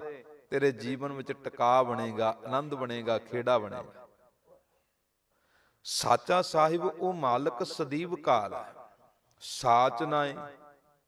ਉਹਦਾ ਜਿਹੜਾ ਨਿਯਮ ਹੈ, ਉਹਦਾ ਜਿਹੜਾ ਰੂਲ ਹੈ, ਉਹਦਾ ਜਿਹੜਾ ਨਿਆਂ ਹੈ, ਉਹ ਵੀ ਸਦੀਵ ਕਾਲ ਹੈ। ਫਿਰ ਭਾਖਿਆ ਭਾਉ ਅਪਾਰ, ਉਹ ਮਾਲਕ ਅਪਾਰ ਜਿਹੜਾ ਹੈ ਨਾ, ਬੇਅੰਤ ਜਿਹੜਾ ਹੈ। ਪਾਤਸ਼ਾਹ ਜੀ ਕਹਿੰਦੇ ਪੁੱਤ ਗੱਲ ਨੂੰ ਸਮਝ ਲੈ, ਉਹਦੀ ਜਿਹੜੀ ਭਾਖਿਆ ਹੈ ਨਾ, ਜਿਹੜੀ ਬੋਲੀ ਹੈ, ਉਹ ਭਾਉ ਵਾਲੀ ਹੈ, ਉਹ ਪ੍ਰੇਮ ਵਾਲੀ ਹੈ। ਭਾਖਿਆ ਭਾਉ ਅਪਾਰ, ਉਹ ਬੜੇ ਮਿੱਠੇ ਬਚਨ ਬੋਲਦਾ, ਪਿਆਰ ਭਰੀ ਬੋਲੀ ਬੋਲਦਾ ਹੈ। ਤਾਂ ਹੀ ਤੇ ਸਾਹਿਬ ਜੀ ਦੀ ਬਾਣੀ ਵਿੱਚ ਅੱਗੇ ਜਾ ਕੇ ਆਪਾਂ ਪੜ੍ਹਦੇ ਆ ਨਾ ਕਿ ਮਿੱਠ ਬੋਲੜਾ ਜੀ ਹਰ ਸੱਜਣ ਸੁਆਮੀ ਮੋਰਾ, ਹਉ ਸੰਮਲ ਥੱਕੀ ਜੀ। ਉਹ ਕਦੇ ਨਾ ਬੋਲੇ ਕੌਰਾ, ਕੌਰਾ ਬੋਲਣਾ ਜਾਣੈ, ਪੂਰਨ ਭਗਵਾਨੈ ਔਗਣ ਕੋ ਨਾ ਚਿਤਾਰੇ। ਉਹ ਮਾਲਕ ਪਰਮੇਸ਼ਰ ਦੀ ਜਿਹੜੀ ਬੋਲੀ ਹੈ ਨਾ ਭਾਈ, ਉਹ ਬੜੀ ਪ੍ਰੇਮ ਵਾਲੀ ਹੈ, ਬੜੀ ਮਿੱਠੀ ਹੈ। ਔਰ ਜੇ ਤੂੰ ਆਪਣੇ ਮਾਲਕ ਪਰਮੇਸ਼ਰ ਦੇ ਦਰ ਦੇ ਉੱਪਰ ਪ੍ਰਵਾਨ ਹੋਣਾ ਚਾਹੁੰਦਾ ਹੈ, ਕਬੂਲ ਹੋਣਾ ਚਾਹੁੰਦਾ ਹੈ ਨਾ, ਤੇ ਚਿੱਤੇ ਰੱਖੀ ਰੱਬ ਦੇ ਘਰ ਦੇ ਵਿੱਚ ਮਿੱਠੀ ਬੋਲੀ ਵਾਲਾ ਹੀ ਪ੍ਰਵਾਨ ਹੈ। ਜਿਹਦੇ ਕੋਲ ਪਿਆਰ ਭਰੀ ਬੋਲੀ ਹੈ ਨਾ, ਉਹੀ ਰੱਬ ਦੇ ਚਰਨਾਂ ਨਾਲ ਮਿਲਾਪ ਕਰਨ ਦੇ ਯੋਗ ਹੁੰਦਾ ਹੈ। ਤਾਂ ਹੀ ਬਾਬਾ ਫਰੀਦ ਸਾਹਿਬ ਸੱਚੇ ਪਾਤਸ਼ਾਹ ਜੀ ਦੀ ਬਾਣੀ ਵਿੱਚ ਇੰਨੀ ਗੱਲ ਕਹਿੰਦੇ ਨੇ ਨਾ ਕਿ ਇੱਕ ਫਿੱਕਾ ਨਾ ਗਲਾਏ, ਸਭਨਾ ਮੈਂ ਸੱਚਾ ਧਣੀ, ਹਿਆਉ ਨਾ ਕਹਿ ਠਾ। ਮਾਣਕ ਸਭ ਅਮੋਲ ਵੇ। ਕਹਿੰਦੇ ਪਿਆਰਿਆ, ਸਾਰਿਆਂ ਦੇ ਵਿੱਚ ਮੇਰਾ ਮਾਲਕ ਪਰਮੇਸ਼ਰ ਬੈਠਾ ਹੈ। ਐਵੇਂ ਨਾ ਮੰਦਾ ਬੋਲਿਆ ਕਰ, ਐਵੇਂ ਨਾ ਕੋੜਾ ਬੋਲਿਆ ਕਰ, ਐਵੇਂ ਨਾ ਭੈੜੇ ਲਫ਼ਜ਼ ਉਚਾਰਨ ਕਰਿਆ ਕਰ, ਬਲਕਿ ਇਸ ਗੱਲ ਦਾ ਭਰੋਸਾ ਬਣਾ ਕਿ ਸਭਨਾ ਮਨ ਮਾਣਕ ਠਾਹਣ ਮੂਲ ਮਚਾਂਗਵਾ। ਜੇ ਤਉ ਪ੍ਰਿਆ ਦੀ ਸਿੱਖ, ਹਿਆਉ ਨਾ ਠਾਹੇ ਕਹੀਦਾ। ਕਹਿੰਦੇ ਜੇ ਤੈਨੂੰ ਰੱਬ ਦੇ ਨਾਲ ਮਿਲਾਪ ਕਰਨ ਦੀ ਖਿੱਚ ਹੈ ਨਾ, ਫਿਰ ਪਿਆਰਿਆ ਕਦੇ ਵੀ ਭੈੜੇ ਲਫ਼ਜ਼ ਨਹੀਂ ਬੋਲੀਦੇ, ਕਦੇ ਵੀ ਮੰਦੇ ਸ਼ਬਦਾਂ ਦਾ ਉਚਾਰਨ ਨਹੀਂ ਕਰੀਦਾ, ਕਦੇ ਵੀ ਕੌੜਾ ਨਹੀਂ ਬੋਲੀਦਾ, ਬਲਕਿ ਰੱਬ ਦੀ ਜਿਹੜੀ ਭਾਖਿਆ ਹੈ ਨਾ, ਭਾਖਿਆ ਭਾਉ ਅਪਾਰ, ਉਸ ਅਪਾਰ ਪਰਮੇਸ਼ਰ ਦੀ ਜਿਹੜੀ ਭਾਖਿਆ ਬੋਲੀ ਹੈ, ਉਹ ਪ੍ਰੇਮ ਵਾਲੀ ਹੈ। ਤੇ ਜੇ ਮਿੱਠੀ ਬੋਲੀ ਬੋਲਾਂਗੇ, ਤੇ ਮੇਰੇ ਸਤਿਗੁਰੂ ਜੀ ਦੀ ਬਾਣੀ ਦੇ ਬਚਨ ਨੇ ਕਿ ਹੇ ਭਾਈ ਗੱਲ ਨੂੰ ਸਮਝ ਲੈ, ਟੂਟ ਪ੍ਰੀਤ ਗਈ। ਪ੍ਰੀਤ ਟੁੱਟ ਜਾਂਦੀ ਹੈ, ਪ੍ਰੀਤ ਟੁੱਟ ਜਾਂਦੀ ਹੈ। ਟੂਟ ਪ੍ਰੀਤ ਗਈ, ਬੁਰ ਬੋਲ, ਜਦੋਂ ਬੁਰੇ ਬੋਲ ਬੋਲੇ ਜਾਣ ਪ੍ਰੀਤ ਟੁੱਟ ਜਾਂਦੀ ਹੈ। ਗੰਢ ਪ੍ਰੀਤੀ ਮਿੱਠੇ ਬੋਲ, ਤੇ ਜਦੋਂ ਮਿੱਠੇ ਬੋਲ ਬੋਲੇ ਜਾਣ ਪ੍ਰੀਤ ਜੁੜ ਜਾਂਦੀ ਹੈ। ਉਹ ਪ੍ਰੀਤ ਭਾਵੇਂ ਜੱਗ ਵਾਲੀ ਹੋਵੇ ਤੇ ਭਾਵੇਂ ਰੱਬ ਵਾਲੀ ਹੋਵੇ, ਸਾਹਿਬ ਜੀ ਕਹਿੰਦੇ ਮਿੱਠੇ ਬੋਲ ਬੋਲਿਆਂ ਪ੍ਰੀਤ ਜੁੜਦੀ ਹੈ, ਜੱਗ ਨਾਲ ਵੀ ਤੇ ਰੱਬ ਨਾਲ ਵੀ। ਭੈੜੇ ਬੋਲ ਬੋਲਿਆਂ ਪ੍ਰੀਤ ਟੁੱਟਦੀ ਹੈ, ਜੱਗ ਨਾਲ ਵੀ ਤੇ ਰੱਬ ਨਾਲ ਵੀ। ਇਸ ਕਰਕੇ ਜੇ ਰੱਬ ਨਾਲ ਜੁੜਨਾ ਚਾਹੁੰਦਾ ਹੈ, ਫਿਰ ਆਪਣੀ ਬੋਲੀ ਵਿੱਚ ਪਿਆਰ ਪੈਦਾ ਕਰ, ਆਪਣੀ ਬੋਲੀ ਵਿੱਚ ਮਿਠਾਸ ਪੈਦਾ ਕਰ, ਆਪਣੀ ਬੋਲੀ ਦੇ ਵਿੱਚੋਂ ਕੜੱਤਣ ਕੱਢ ਦੇ, ਚੰਗੇ ਅਲਫਾਜ਼ ਬੋਲਿਆ ਕਰ, ਰੱਬ ਨਾਲ ਤੇਰੀ ਸਾਂਝ ਬਣੇਗੀ। ਆ ਪੰਕਤੀ ਆਪਾਂ ਬਹੁਤ ਵਾਰੀ ਪੜ੍ਹੀ ਹੈ, ਪਰ ਇਹਦੇ ਅਰਥਾਂ ਨੂੰ ਕਿਤੇ ਵਿਚਾਰਨ ਲੱਗ ਜਾਈਏ ਨਾ, ਫਿਰ ਇਹਦੀ ਗਹਿਰਾਈ ਦੇ ਵਿੱਚ ਉਤਰਾਂਗੇ। ਕਿੱਡਾ ਵੱਡਾ ਸ਼ਬਦ ਕਿਹਾ, ਭਾਖਿਆ ਭਾਉ ਅਪਾਰ। ਮਾਲਕ ਪਰਮੇਸ਼ਰ ਦੀ ਜਿਹੜੀ ਬੋਲੀ ਹੈ, ਉਹ ਪ੍ਰੇਮ ਵਾਲੀ ਹੈ, ਉਹ ਪਿਆਰ ਵਾਲੀ ਹੈ, ਉਹ ਮਿੱਠੀ ਹੈ। ਇਸੇ ਕਰਕੇ ਸਾਨੂੰ ਬਾਰ-ਬਾਰ ਇਹ ਗੱਲਾਂ ਸਮਝਾਈਆਂ ਗਈਆਂ ਵੀ ਫਿੱਕਾ ਨਾ ਬੋਲਿਆ ਕਰ, ਭੈੜੇ ਲਫ਼ਜ਼ ਨਾ ਉਚਾਰਨ ਕਰਿਆ ਕਰ, ਉਹ ਮੰਦੀ ਬੋਲੀ ਨਾ ਬੋਲਿਆ ਕਰ, ਚੰਗੀ ਬੋਲਿਆ ਕਰ। ਸਤਿਗੁਰੂ ਜੀ ਨੇ ਇਹ ਬਾਣੀ ਵਿੱਚ ਵਿਚਾਰਾਂ ਸਮਝਾਈਆਂ, ਰੱਬ ਦੀ ਬੋਲੀ ਦੱਸ ਰਹੇ ਨੇ। ਪਤਾ ਕਿਉਂ? ਕਿਉਂਕਿ ਤੂੰ ਰੱਬ ਦੀ ਬੋਲੀ ਬੋਲਣ ਲੱਗ ਜਾਵੇਂ। ਔਰ ਮੈਂ ਕਈ ਵਾਰੀ ਇਹ ਬੇਨਤੀ ਜ਼ਰੂਰ ਚਰਨਾਂ ਵਿੱਚ ਕਰਦਾ ਵੀ ਧਿਆਨ ਮਾਰ ਕੇ ਵੇਖਣਾ, ਜਿਹੋ ਜੀ ਅਸੀਂ ਬੋਲੀ ਸੁਣਦੇ ਆਂ ਉਹੋ ਜੀ ਬੋਲੀ ਬੋਲਦੇ ਆਂ। ਸਾਡੇ ਬੋਲਣ ਦਾ ਸੰਬੰਧ ਸਾਡੇ ਸੁਣਨ ਨਾਲ ਹੈ। ਔਰ ਇਹ ਗੱਲ ਪ੍ਰਗਟ ਹੈ, ਸਾਇੰਸ ਇੰਨੀ ਗੱਲ ਕਹਿੰਦੀ ਹੈ ਕਿ ਜਿਹੜਾ ਬੱਚਾ ਜੰਮਦਾ ਬੋਲਾ ਹੋਵੇ ਉਹ ਗੂੰਗਾ ਵੀ ਹੁੰਦਾ ਹੈ। ਉਹ ਗੂੰਗਾ ਕਿਉਂ ਹੁੰਦਾ ਹੈ? ਕਿਉਂਕਿ ਉਹਨੇ ਜਨਮ ਤੋਂ ਬਾਅਦ ਕੋਈ ਵੀ ਲਫ਼ਜ਼ ਸੁਣਿਆ ਨਹੀਂ। ਜਿਹੜਾ ਬੱਚਾ ਜੰਮਦਾ ਬੋਲਾ ਹੋਵੇ ਉਹ ਗੂੰਗਾ ਵੀ ਹੁੰਦਾ ਹੈ, ਕਿਉਂਕਿ ਉਹਨੇ ਕੁਝ ਸੁਣਿਆ ਨਹੀਂ, ਇਸ ਕਰਕੇ ਬੋਲਣ ਦੀ ਤਾਕਤ ਉਹਦੇ ਅੰਦਰ ਨਹੀਂ। ਦੂਜੀ ਗੱਲ, ਅਸੀਂ ਆਪਣੇ ਬੱਚਿਆਂ ਨੂੰ ਵੇਖੀਏ, ਸਾਡੇ ਬੱਚੇ ਪੰਜਾਬ ਦੀ ਧਰਤੀ ਤੇ ਨੇ, ਸਾਡੇ ਘਰਾਂ ਵਿੱਚ ਪੰਜਾਬੀ ਬੋਲੀ ਜਾਂਦੀ ਹੈ, ਸਾਡੇ ਬੱਚੇ ਫਟਾਫਟ ਪੰਜਾਬੀ ਬੋਲਦੇ ਨੇ। ਭਾਵੇਂ ਉਹਨਾਂ ਨੇ ਅੱਖਰ ਪੜ੍ਹਨੇ ਨਹੀਂ ਸਿੱਖੇ, ਪਰ ਬੋਲਣੇ ਕਿਵੇਂ ਆ ਗਏ? ਸੁਣ ਸੁਣ ਕੇ। ਇਸੇ ਤਰ੍ਹਾਂ ਹੀ ਜਿਹੜੇ ਦੂਸਰੀ ਅਦਰ ਕੰਟਰੀ ਦੇ ਬੱਚੇ ਨੇ, ਜਿਵੇਂ ਆਪਾਂ ਕਦੀ ਅੰਗਰੇਜ਼ਾਂ ਦੇ ਬੱਚੇ ਨੇ, ਉਹਨਾਂ ਦੇ ਘਰਾਂ ਦੇ ਵਿੱਚ ਅੰਗਰੇਜ਼ੀ ਵੱਧ ਬੋਲੀ ਜਾਂਦੀ ਹੈ, ਇਸ ਕਰਕੇ ਉਹ ਫਟਾਫਟ ਅੰਗਰੇਜ਼ੀ ਬੋਲਦੇ ਨੇ, ਸਾਡੇ ਕੋਲ ਬੋਲੀ ਨਹੀਂ ਜਾਂਦੀ। ਕਿਉਂਕਿ ਉਹਨਾਂ ਨੇ ਜਿਹੋ ਜੀ ਬੋਲੀ ਸੁਣੀ ਉਹੋ ਜੀ ਬੋਲਣ ਲੱਗ ਪਏ। ਇਸੇ ਤਰ੍ਹਾਂ ਹੀ ਗੁਰੂ ਦੇ ਘਰ ਦੇ ਵਿੱਚ ਗੱਲ ਸਮਝਣ ਵਾਲੀ ਹੈ। ਅਸੀਂ ਕਹਿੰਦੇ ਹਾਂ ਬਾਣੀ ਸਾਨੂੰ ਪੜ੍ਹਨੀ ਨਹੀਂ ਆਉਂਦੀ। ਭਾਈ ਪੜ੍ਹਨੀ ਨਹੀਂ ਆਉਂਦੀ ਹੁੰਦੀ, ਪਹਿਲਾਂ ਬੋਲਣੀ ਆਉਂਦੀ ਹੁੰਦੀ ਹੈ। ਬੋਲਣੀ ਤਾਂ ਆਵੇਗੀ ਜੇ ਸੁਣਨੀ ਸ਼ੁਰੂ ਕਰਾਂਗੇ। ਹੁਣ ਧਿਆਨ ਮਾਰ ਕੇ ਵੇਖੋ, ਕਈ ਬਜ਼ੁਰਗ ਨੇ, ਕਈ ਬੱਚੇ ਨੇ, ਕਈ ਵੀਰ ਨੇ ਜਿਹੜੇ ਕਦੇ ਸਕੂਲੇ ਹੀ ਨਹੀਂ ਗਏ, ਜਿਨ੍ਹਾਂ ਨੂੰ ਅੱਖਰ ਪੜ੍ਹਨ ਦਾ ਪਤਾ ਹੀ ਨਹੀਂ ਵੀ ਅੱਖਰਾਂ ਦਾ ਅਸਲ ਅਰਥ ਕੀ ਹੈ, ਪਰ ਉਹ ਬਾਣੀ ਬੋਲਦੇ ਨੇ ਕਿਉਂਕਿ ਉਹਨਾਂ ਨੇ ਵਾਰ-ਵਾਰ ਬਾਣੀ ਨੂੰ ਸੁਣਿਆ ਹੋਇਆ ਹੈ। ਉਹ ਸੁਣਨ ਕਰਕੇ ਉਹਨਾਂ ਦੇ ਵਿੱਚ ਬੋਲਣ ਦੀ ਸਮਰੱਥਾ ਆ ਗਈ। ਇਸੇ ਤਰ੍ਹਾਂ ਹੀ ਜੇ ਅਸੀਂ ਬਾਣੀ ਨੂੰ ਸੁਣਾਂਗੇ ਤੇ ਬੋਲਣ ਲੱਗ ਪਵਾਂਗੇ। ਇੱਕ ਉਦਾਹਰਨ, ਜਿਵੇਂ ਹਰ ਇੱਕ ਸਮਾਗਮ ਦੇ ਅਖੀਰ ਵਿੱਚ ਆਨੰਦ ਸਾਹਿਬ ਜੀ ਦੀਆਂ 6 ਪੌੜੀਆਂ ਪੜ੍ਹੀਆਂ ਜਾਂਦੀਆਂ ਨੇ। ਹੁਣ ਤੁਸੀਂ ਧਿਆਨ ਮਾਰ ਕੇ ਵੇਖੋ, ਜਦੋਂ ਉਹ 6 ਪੌੜੀਆਂ ਪੜ੍ਹੀਆਂ ਜਾਂਦੀਆਂ ਨੇ ਨਾ, ਸੰਗਤ ਵਿੱਚ ਬਹੁਤਾਤ ਪਿਆਰੇ ਆ ਕੇ ਬੈਠਦੇ ਨੇ ਤੇ ਉਹ ਸਾਰੇ ਹੀ ਆਨੰਦ ਸਾਹਿਬ ਦੀ ਬਾਣੀ ਦਾ ਨਾਲ ਪਾਠ ਕਰਦੇ ਨੇ। 6 ਪੌੜੀਆਂ, ਹਾਲਾਂਕਿ ਆਨੰਦ ਦੀ ਪੂਰੀ ਪਾਵਨ ਬਾਣੀ ਦੀਆਂ 40 ਪੌੜੀਆਂ ਨੇ, 40 ਪੌੜੀਆਂ ਨੇ, ਪਰ 6 ਪੌੜੀਆਂ ਕੰਠ ਹੋ ਗਈਆਂ। ਪਤਾ ਕਿਉਂ? ਕਿਉਂਕਿ ਅਸੀਂ ਪਹੁੰਚੇ ਹੀ ਉਦੋਂ ਹਰ ਇੱਕ ਦੀਵਾਨ ਵਿੱਚ ਜਦੋਂ 6 ਪੌੜੀਆਂ ਆਰੰਭ ਹੋਈਆਂ, ਵੀ ਬਾਬੇ ਨੇ ਸ਼ੁਰੂ ਕੀਤਾ ਰਾਮਕਲੀ ਮਹਿਲਾ ਤੀਜਾ ਆਨੰਦ ਇੱਕ ਓੰਕਾਰ, ਬਸ ਉਦੋਂ ਹੀ ਲੈਣਾ ਲੱਗ ਗਈਆਂ। ਸੰਗਤ ਵਿੱਚ ਪਹੁੰਚ ਕੇ ਵੀ ਹੁਣ ਤੇ ਸਮਾਪਤੀ ਦਾ ਟਾਈਮ ਹੈ, ਸਾਰੇ ਆਪਾਂ ਬਹੁਤਾਤ ਇਹ ਗੱਲ ਹੈ ਵੀ 6 ਪੌੜੀਆਂ ਆਨੰਦ ਸਾਹਿਬ ਦੀਆਂ ਵਾਰ-ਵਾਰ ਸੁਣੀਆਂ ਗਈਆਂ ਤੇ ਵਾਰ-ਵਾਰ ਸੁਣਨ ਕਰਕੇ ਬੋਲਣੀਆਂ ਆ ਗਈਆਂ, ਉਚਾਰਨ ਕਰਨੀਆਂ ਆ ਗਈਆਂ। ਬਾਕੀ ਬਾਣੀ ਸਾਨੂੰ ਬੋਲਣੀ ਕਿਉਂ ਨਹੀਂ ਆਈ? ਕਿਉਂਕਿ ਅਸੀਂ ਸੁਣੀ ਹੋਈ ਨਹੀਂ ਕਦੇ। ਹੁਣ ਇਹੀ ਗੱਲ ਹੈ ਵੀ ਸਾਡੇ ਘਰਾਂ ਦੇ ਵਿੱਚ, ਗੁਰੂ ਦੇ ਘਰ ਦੇ ਵਿੱਚ ਅੱਜ ਸਿੱਖ ਇਹ ਗੱਲ ਕਹਿੰਦਾ ਮੈਨੂੰ ਬਾਣੀ ਬੋਲਣੀ ਨਹੀਂ ਆ ਰਹੀ। ਪਤਾ ਕਿਉਂ ਨਹੀਂ ਆ ਰਹੀ? ਕਿਉਂਕਿ ਅਸੀਂ ਬਾਣੀ ਸੁਣਨ ਪੱਖੋਂ ਬੋਲੇ ਹੋ ਚੁੱਕੇ ਹਾਂ। ਅਸੀਂ ਬਾਣੀ ਸੁਣੀ ਨਹੀਂ, ਬੋਲੀਏ ਤਾਂ।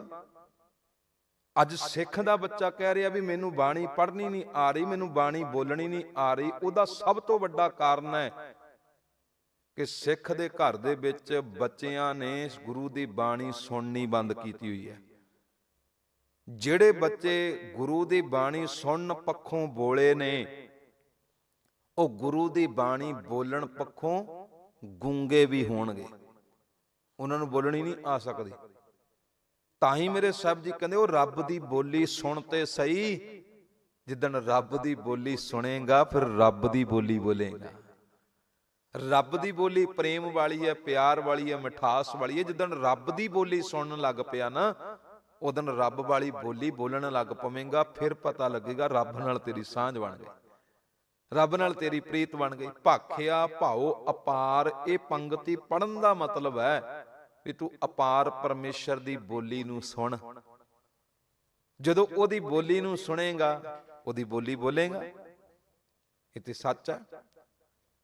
ਫਿਰ ਅੱਗੇ ਮੇਰੇ ਪਾਤਸ਼ਾਹ ਜੀ ਕਹਿੰਦੇ, ਆਖੈ ਮੰਗੈ ਦੇਹ ਦੇਹ ਦਾਤ ਕਰੇ ਦਾਤਾਰ। ਉਹ ਅਪਾਰ ਪਰਮੇਸ਼ਰ ਦੇ ਦਰ ਤੋਂ ਨਾ ਭਾਈ, ਦੁਨੀਆ ਦੇ ਅਨੇਕਾਂ ਲੋਕ ਝੋਲੀ ਅੱਡ ਅੱਡ ਕੇ ਦਾਤਾਂ ਮੰਗਦੇ ਨੇ, ਬਾਰ-ਬਾਰ ਦਾਤੇ ਨੂੰ ਕਹਿੰਦੇ ਨੇ, ਜੇ ਦੇ ਮੇਰੇ ਮਾਲਕ ਜੀ ਸਾਨੂੰ ਆਹ ਦਾਤ ਦੇ, ਆਹ ਦਾਤ ਦੇ। ਤੇ ਮੇਰਾ ਮਾਲਕ ਪਰਮੇਸ਼ਰ ਐਡਾ ਅਪਾਰ ਹੈ, ਦਾਤ ਕਰੇ ਦਾਤਾਰ। ਉਹ ਦਾਤਾ ਪਰਮੇਸ਼ਰ ਜਿਹੜਾ ਹੈ ਨਾ, ਫਿਰ ਆਪਣੇ ਦਰ ਦੇ ਉੱਪਰ ਆਏ ਹੋਏ ਪਿਆਰਿਆਂ ਨੂੰ ਦਾਤਾਂ ਵੰਡੀ ਜਾ ਰਿਹਾ, ਉਹ ਦਾਤ ਦਿੰਦਾ ਜਾ ਰਿਹਾ। ਹੁਣ ਗੁਰੂ ਨਾਨਕ ਸੱਚੇ ਪਾਤਸ਼ਾਹ ਜੀ ਕਹਿੰਦੇ, ਪਿਆਰਿਆ, ਜਿਹੜਾ ਇਹੋ ਜਿਹਾ ਅਪਾਰ ਪਰਮੇਸ਼ਰ ਹੈ, ਇਹੋ ਜਿਹਾ ਦਾਤਾਰ ਪਰਮੇਸ਼ਰ ਹੈ, ਇਹੋ ਜਿਹਾ ਸਦਾਥ ਰਹਿਣ ਵਾਲਾ ਸਾਹਿਬ ਹੈ, ਜਿਹਦੀ ਬੋਲੀ ਬੜੀ ਮਿੱਠੀ ਹੈ, ਇਹੋ ਜਿਹੇ ਮਾਲਕ ਪਰਮੇਸ਼ਰ ਦੇ ਨਾਲ ਸਾਂਝ ਕਿਵੇਂ ਬਣੇ? ਇਹੋ ਜਿਹੇ ਮਾਲਕ ਪਰਮੇਸ਼ਰ ਦੇ ਦਰ ਦੇ ਉੱਪਰ ਕੀ ਰੱਖਿਆ ਜਾਵੇ, ਕਿਹੜੀ ਭੇਟਾ ਲੈ ਕੇ ਜਾਈਏ ਕਿ ਉਹਦਾ ਦਰਬਾਰ ਨਜ਼ਰ ਆ ਜਾਵੇ? ਫਿਰ ਮੂੰਹ ਦੇ ਵਿੱਚੋਂ ਕੀ ਬੋਲੀਏ, ਮੂੰਹ ਦੇ ਵਿੱਚੋਂ ਕਿਹੜਾ ਸ਼ਬਦ ਉਚਾਰਨ ਕਰੀਏ ਕਿ ਉਹ ਸੁਣ ਕੇ ਪਿਆਰ ਕਰੇ? ਇਹ ਸਵਾਲ ਹੈ ਜੀ। ਪਾਤਸ਼ਾਹ ਜੀ ਕਹਿੰਦੇ, ਫੇਰ ਕੇ ਅੱਗਾ ਰੱਖੀ ਹੈ ਜਿਤ ਦਿਸੈ ਦਰਬਾਰ। ਜਪਜੀ ਸਾਹਿਬ ਦੀ ਬਾਣੀ ਦਾ ਇਹ ਤੀਜਾ ਸਵਾਲ, ਦੂਜਾ ਸਵਾਲ ਹੈ। ਪਹਿਲਾਂ ਆਇਆ ਕਿਵ ਸਚਿਆਰਾ ਹੋਈ ਹੈ, ਕਿਵ ਕੂੜਾ ਟੁੱਟੈ ਪਾਲ। ਇੱਕੋ ਪੰਕਤੀ ਦੇ ਵਿੱਚ ਦੋ ਸਵਾਲ, ਭਾਵ ਇੱਕ। ਹੁਣ ਇਹ ਦੂਜਾ ਸਵਾਲ ਆਇਆ ਕਿ ਫੇਰ ਕੇ ਅੱਗੇ ਰੱਖੀ ਹੈ ਜਿਤ ਦਿਸੈ ਦਰਬਾਰ। ਫਿਰ ਤੀਜਾ ਸਵਾਲ ਆਇਆ, ਮੂੰਹੋਂ ਕੇ ਬੋਲਣ ਬੋਲੀ ਹੈ ਜਿਤ ਸੁਣ ਧਰੇ ਪਿਆਰ। ਹੁਣ ਬੜੀ ਧਿਆਨ ਵਾਲੀ ਗੱਲ ਹੈ। ਅਸੀਂ ਗੁਰੂ ਦੇ ਦਰ ਤੇ ਉੱਪਰ ਭੇਟਾ ਲੈ ਕੇ ਆਉਣੀ ਹੈ, ਪਰ ਗੁਰੂ ਨਾਨਕ ਸੱਚੇ ਪਾਤਸ਼ਾਹ ਜੀ ਨੇ ਜਿਸ ਭੇਟਾ ਦੀ ਗੱਲ ਕੀਤੀ ਨਾ, ਧਿਆਨ ਮਾਰਿਓ, ਦੁਨੀਆ ਦੇ ਅਨੇਕਾਂ ਧਰਮ ਨੇ ਤੇ ਅਨੇਕਾਂ ਧਰਮਾਂ ਦੇ ਵਿੱਚ ਭੇਟਾਵਾਂ ਅਰਪਣ ਕਰਨ ਦਾ ਆਪਣਾ ਆਪਣਾ ਇੱਕ ਤਰੀਕਾ ਹੈ। ਕੋਈ ਕਹਿੰਦਾ ਜੀ ਇੱਥੇ ਲੂਣ ਚੜਾ, ਕੋਈ ਕਹਿੰਦਾ ਇੱਥੇ ਝਾੜੂ ਚੜਾ, ਕੋਈ ਕਹਿੰਦਾ ਇੱਥੇ ਸੋਨਾ ਚੜਾ, ਕੋਈ ਕਹਿੰਦਾ ਇੱਥੇ ਜੋਤਾਂ ਜਗਾ, ਕੋਈ ਕਹਿੰਦਾ ਇੱਥੇ ਆਹ ਚਾਦਰ ਚੜਾ, ਤੈਨੂੰ ਤੇਰੇ ਤੇ ਰੱਬ ਖੁਸ਼ ਹੋਵੇਗਾ।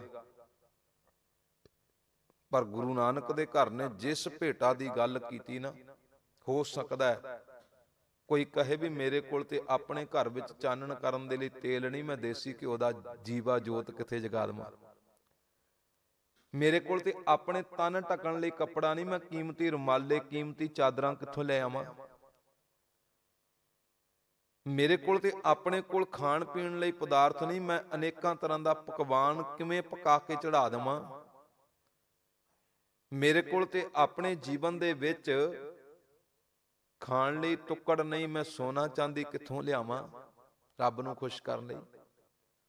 ਔਰ ਧਿਆਨ ਮਾਰਿਓ, ਵੱਖ-ਵੱਖ ਧਰਮਾਂ ਨੇ ਕੀਮਤੀ ਭੇਟਾਵਾਂ ਦੀ ਗੱਲ ਕੀਤੀ। ਹੋ ਸਕਦਾ ਉਹ ਦਾਤਾਂ, ਉਹ ਕੀਮਤੀ ਭੇਟਾਵਾਂ ਬਹੁਤਿਆਂ ਕੋਲ ਨਾ ਹੋਣ, ਪਰ ਜਿਸ ਭੇਟਾ ਦੀ ਗੱਲ ਗੁਰੂ ਨਾਨਕ ਸੱਚੇ ਪਾਤਸ਼ਾਹ ਜੀ ਕਰਦੇ ਨੇ ਨਾ, ਉਹ ਭੇਟਾ ਗਰੀਬਾਂ ਕੋਲ ਵੀ ਹੈ, ਅਮੀਰਾਂ ਕੋਲ ਵੀ ਹੈ। ਉਹ ਪਾਪੀਆਂ ਦੇ ਕੋਲ ਵੀ ਹੈ, ਭਗਤਾਂ ਦੇ ਕੋਲ ਵੀ ਹੈ, ਉਹ ਪਸ਼ੂਆਂ ਦੇ ਕੋਲ ਵੀ ਹੈ, ਪੰਛੀਆਂ ਦੇ ਕੋਲ ਵੀ ਹੈ। ਉਸ ਭੇਟਾ ਦੇ ਨਾਲੋਂ ਕੋਈ ਸਖਣਾ ਨਹੀਂ, ਉਹ ਸਾਰਿਆਂ ਕੋਲ ਹੈ। ਫਿਰ ਕੇ ਅੱਗਾ ਰੱਖੀ ਹੈ ਜਿਤ ਦਿਸਾ ਦਰਬਾਰ। ਕਿਹੜੀ ਭੇਟਾ ਰੱਖੀ ਜਾਵੇ ਕਿ ਰੱਬ ਦਾ ਦਰਬਾਰ ਨਜ਼ਰ ਆ ਜਾਵੇ? ਉਹ ਭੇਟਾ ਕਿਹੜੀ ਹੋਈ? ਉਸ ਭੇਟਾ ਦਾ ਨਾਮ ਪਤਾ ਕੀ ਹੈ? ਅੰਮ੍ਰਿਤ ਵੇਲਾ। ਇਹ ਭੇਟਾ ਜਿਹੜੀ ਹੈ ਨਾ, ਅੰਮ੍ਰਿਤ ਵੇਲੇ ਦੀ ਪਸ਼ੂਆਂ ਦੇ ਕੋਲ ਵੀ ਹੈ, ਪੰਛੀਆਂ ਦੇ ਕੋਲ ਵੀ ਹੈ, ਪਾਪੀਆਂ ਦੇ ਕੋਲ ਵੀ ਹੈ, ਭਗਤਾਂ ਦੇ ਕੋਲ ਵੀ ਹੈ। ਹੁਣ ਇਹ ਭੇਟਾ ਤੇ ਸਾਰਿਆਂ ਕੋਲ, ਅਮੀਰਾਂ ਕੋਲ, ਗਰੀਬਾਂ ਕੁੰਡਗੀ ਵਿੱਚ ਆਉਂਦਾ ਨਾ ਜੀ। ਜਿਹਨੂੰ ਆਪਾਂ 3 ਵਜੇ ਤੋਂ ਲੈ ਕੇ 6 ਵਜੇ ਦਾ ਸਮਾਂ ਗਿਣਦੇ ਆ, ਜਿਹਨੂੰ ਇਸਲਾਮ ਧਰਮ ਦੇ ਵਿੱਚ ਨੂਰੇ ਪਾਕ ਦਾ ਸਮਾਂ ਕਿਹਾ ਗਿਆ, ਹੁਣ ਇਹ 3 ਤੋਂ 6 ਵਜੇ ਤੱਕ ਦਾ ਸਵੇਰ ਦਾ ਸਮਾਂ ਇਹ ਅੰਮ੍ਰਿਤ ਵੇਲਾ ਗਿਣਿਆ ਗਿਆ, ਜਿਹਨੂੰ ਇਉਂ ਕਿਹਾ ਗਿਆ ਕਿ ਚੌਥੇ ਪਹਿਰੇ ਸੁਬਹ ਕੈ ਸੁਰਤਿਆਂ ਉਪਜੈ ਚਾਓ। ਤਿੰਨਿਆਂ ਦਰਿਆਵਾਂ ਸਿਓ ਦੋਸਤੀ, ਮਨ ਮੁਖ ਸੱਚਾ ਨਾਉ। ਕਹਿੰਦੇ ਰੱਬ ਦੇ ਪਿਆਰੇ ਚੌਥੇ ਸੁਬਹ ਦੇ ਪਹਿਰ ਜਾਗਦੇ ਨੇ, ਚੌਥੇ ਪਹਿਰ ਜਾਗ ਕੇ ਆਪਣੇ ਮਾਲਕ ਦੇ ਚਰਨਾਂ ਨਾਲ ਜੁੜਦੇ ਨੇ। ਮਨ ਵਿੱਚ ਵੀ ਤੇ ਮੁਖ ਵਿੱਚ ਵੀ ਉਹਨਾਂ ਦੇ ਸੱਚਾ ਨਾਮ ਹੁੰਦਾ ਹੈ, ਜਿਹਨੂੰ ਇਉਂ ਕਹਿ ਦਿੱਤਾ ਗਿਆ ਕਿ ਚਾਲਾਂਗੇ ਉੱਠ ਨਾਮ ਜਪ, ਨਿਸ ਬਾਸੁਰ ਆਰਾਧ, ਕਾਰਾ ਤੁਝੈ ਨਾ ਵਿਆਪਈ ਨਾਨਕ, ਮਿਟੈ ਉਪਾਦ। ਪੁੱਤ ਤੇਰੇ ਜੀਵਨ ਦੀਆਂ ਰੁਕਾਵਟਾਂ ਖਤਮ ਹੋ ਜਾਣਗੀਆਂ, ਤੂੰ ਅੰਮ੍ਰਿਤ ਵੇਲੇ ਦੀ ਭੇਟਾ ਤੇ ਰੱਖ ਰੱਬ ਦੇ ਚਰਨਾਂ ਵਿੱਚ। ਫਿਰ ਕੇ ਅੱਗੇ ਰੱਖੀਏ, ਇੱਥੇ ਪੈਸੇ ਚੜਾਉਣ ਦੀ ਗੱਲ ਨਹੀਂ, ਸੋਨਾ ਚਾਂਦੀ ਚੜਾਉਣ ਦੀ ਗੱਲ ਨਹੀਂ, ਕੀਮਤੀ ਰੁਮਾਲੇ ਚੜਾਉਣ ਦੀ ਗੱਲ ਨਹੀਂ, ਕੀਮਤੀ ਪਦਾਰਥਾਂ ਦੀਆਂ ਜੋਤਾਂ ਜਗਾਉਣ ਦੀ ਗੱਲ ਨਹੀਂ, ਧਨ ਦੌਲਤ ਅਰਪਣ ਕਰਨ ਦੀ ਗੱਲ ਨਹੀਂ। ਇੱਥੇ ਤੇ ਗੱਲ ਹੀ ਇੱਥੋਂ ਸ਼ੁਰੂ ਹੋਈ ਹੈ, ਪੁੱਤ ਅੰਮ੍ਰਿਤ ਵੇਲੇ ਦੀ ਭੇਟਾ ਤੇਰੇ ਕੋਲ ਹੋਣੀ ਚਾਹੀਦੀ ਹੈ। ਕਿੱਡੀ ਵੱਡੀ ਗੱਲ। ਫਿਰ ਕੇ ਅੱਗੇ ਰੱਖੀਏ, ਸਾਹਿਬ ਜੀ ਕਹਿੰਦੇ ਜਿਤ ਦਿਸਾ ਦਰਬਾਰ, ਰੱਬ ਦੇ ਦਰਬਾਰ ਦੀ ਸੋਝੀ ਆ ਜਾਵੇ, ਕਿਹੜੀ ਭੇਟਾ ਰੱਖਣੀ ਹੈ? ਤੇ ਭੇਟਾ ਦਾ ਨਾਮ ਹੈ ਜੀ ਅੰਮ੍ਰਿਤ ਵੇਲਾ। ਫਿਰ ਦੂਜੀ ਗੱਲ, ਮੂੰਹੋਂ ਕੇ ਬੋਲਣ ਬੋਲੀ ਹੈ ਜਿਤ ਸੁਣ ਧਰੇ ਪਿਆਰ। ਇਹ ਅੰਮ੍ਰਿਤ ਵੇਲੇ ਦੀ ਭੇਟਾ ਲੈ ਕੇ ਹੋਣ ਤੋਂ ਬਾਅਦ ਮੂੰਹ ਵਿੱਚੋਂ ਕਿਹੜਾ ਬੋਲ ਬੋਲਣਾ ਹੈ, ਕਿਹੋ ਜੀ ਅਰਦਾਸ ਕਰਨੀ ਹੈ ਕਿ ਜਿਤ ਸੁਣ ਧਰੇ ਪਿਆਰ, ਜਿਹਨੂੰ ਸੁਣ ਕੇ ਰੱਬ ਜੀ ਪਿਆਰ ਕਰਨਾ। ਵੱਡੀ ਗੱਲ ਹੈ। ਭੇਟਾ ਵੀ ਹੋਵੇ, ਮੰਨੋ ਆਪਾਂ ਕਿਸੇ ਰਿਸ਼ਤੇਦਾਰ ਦੇ ਘਰ ਵਿੱਚ ਗਏ, ਆਪਣੇ ਵੱਲੋਂ ਕੀਮਤੀ ਗਿਫਟ ਲੈ ਕੇ ਗਏ, ਖਾਣ ਲਈ ਮਿੱਠਾ ਪਦਾਰਥ ਲੈ ਕੇ ਗਏ ਮਹਿੰਗਾ, ਆਪਣੇ ਰਿਸ਼ਤੇਦਾਰ ਦੇ ਦਰਬਾਰ ਤੇ ਪਹੁੰਚ ਗਏ, ਦਰ ਤੇ ਪਹੁੰਚ ਗਏ, ਉਹ ਭੇਟਾ ਉਹਦੇ ਘਰ ਵਿੱਚ ਰੱਖ ਵੀ ਦਿੱਤੀ, ਪਰ ਉਹਦੇ ਕੋਲ ਬੈਠ ਕੇ ਭੈੜੇ ਬੋਲ ਬੋਲਣ ਲੱਗ ਪਏ, ਉਹਦੀ ਸ਼ਾਨ ਦੇ ਖਿਲਾਫ ਮੰਦੇ ਲਫ਼ਜ਼ ਬੋਲਣ ਲੱਗ ਜਾਈਏ, ਉਹ ਸਾਡੀ ਉਸ ਕੀਮਤੀ ਮਿੱਠੇ ਪਦਾਰਥ ਨੂੰ ਵੀ ਚੁੱਕ ਕੇ ਬਾਹਰ ਸੁੱਟ ਦੇਵੇਗਾ ਤੇ ਸਾਨੂੰ ਵੀ ਘਰ ਵਿੱਚੋਂ ਬਾਹਰ ਕੱਢ ਦੇਵੇਗਾ ਵੀ ਤੈਨੂੰ ਤੇ ਬੋਲਣ ਦੀ ਅਕਲ ਨਹੀਂ। ਬੋਲਣਾ ਤੇ ਆਉਣਾ ਚਾਹੀਦਾ ਨਾ ਬੰਦੇ ਨੂੰ। ਧੰਨ ਗੁਰੂ ਨਾਨਕ ਸੱਚੇ ਪਾਤਸ਼ਾਹ ਜੀ ਕਹਿੰਦੇ ਪੁੱਤ ਅੰਮ੍ਰਿਤ ਵੇਲੇ ਦੀ ਭੇਟਾ ਵੀ ਹੋਣੀ ਚਾਹੀਦੀ ਹੈ, ਬੋਲਣ ਦਾ ਵੀ ਪਤਾ ਹੋਣਾ ਚਾਹੀਦਾ ਵੀ ਹੁਣ ਬੋਲਣਾ ਕੀ ਹੈ ਰੱਬ ਦੇ ਦਰ ਤੇ। ਹੁਣ ਮੂੰਹੋਂ ਕੇ ਬੋਲਣ ਬੋਲੀਏ ਜਿਤ ਸੁਣ ਧਰੇ ਪਿਆਰ, ਬੋਲਣਾ ਕੀ ਹੈ? ਤੇ ਮੇਰੇ ਗੁਰੂ ਨਾਨਕ ਸੱਚੇ ਪਾਤਸ਼ਾਹ ਜੀ ਨੇ ਫਿਰ ਦੱਸਿਆ, ਕਹਿੰਦੇ ਬੋਲਣਾ ਪਤਾ ਕੀ ਹੈ? ਅੰਮ੍ਰਿਤ ਵੇਲੇ ਦੀ ਭੇਟਾ ਹੋਵੇ, ਮੂੰਹੋਂ ਕੇ ਬੋਲਣ ਬੋਲੀਏ ਜਿਤ ਸੁਣ ਧਰੇ ਪਿਆਰ। ਰੱਬ ਜੀ ਪਿਆਰ ਕਰਨ ਕਿਹੜੀ ਬੋਲੀ ਬੋਲਣੀ ਹੈ? ਤੇ ਇਹੀ ਗੱਲ ਕਹੀ, ਕਹਿੰਦੇ ਸੱਚ ਨਾਉ ਵਡਿਆਈ ਵਿਚਾਰ।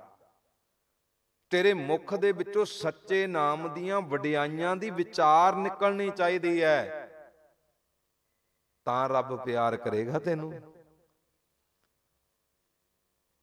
ਤਾਂ ਰੱਬ ਤੈਨੂੰ ਪਿਆਰ ਕਰੇਗਾ, ਕੁੱਟ ਕੇ ਗਲਵੱਕੜੀ ਵਿੱਚ ਲਵੇਗਾ ਜੇ ਮੂੰਹੋਂ ਦੇ ਵਿੱਚੋਂ ਰੱਬ ਦੀਆਂ ਵਡਿਆਈਆਂ ਦੀ ਵਿਚਾਰ ਕਰੇਗਾ, ਉਹਦੇ ਉਪਕਾਰਾਂ ਦੀ ਗੱਲ ਕਰੇਗਾ, ਉਹਦੀਆਂ ਬਖਸ਼ਿਸ਼ਾਂ ਦੀ ਗੱਲ ਕਰੇਗਾ, ਉਹਦੀਆਂ ਰਹਿਮਤਾਂ ਦੀ ਗੱਲ ਕਰੇਗਾ, ਤਾਂ ਰੱਬ ਜੀ ਤੈਨੂੰ ਪਿਆਰ ਕਰਨਗੇ। ਨਹੀਂ ਤੇ ਅੰਮ੍ਰਿਤ ਵੇਲੇ ਮੇਰੇ ਵਰਗੇ ਬਥੇਰੇ ਉੱਠਦੇ ਨੇ, ਅੱਜ ਤੁਸੀਂ ਦੇਖ ਲਓ ਅੰਮ੍ਰਿਤ ਵੇਲੇ ਬਥੇਰੇ ਉੱਠਦੇ ਨੇ, ਤੇ ਅੱਜ ਦੇ ਹਾਲਾਤ ਇਹ ਨੇ,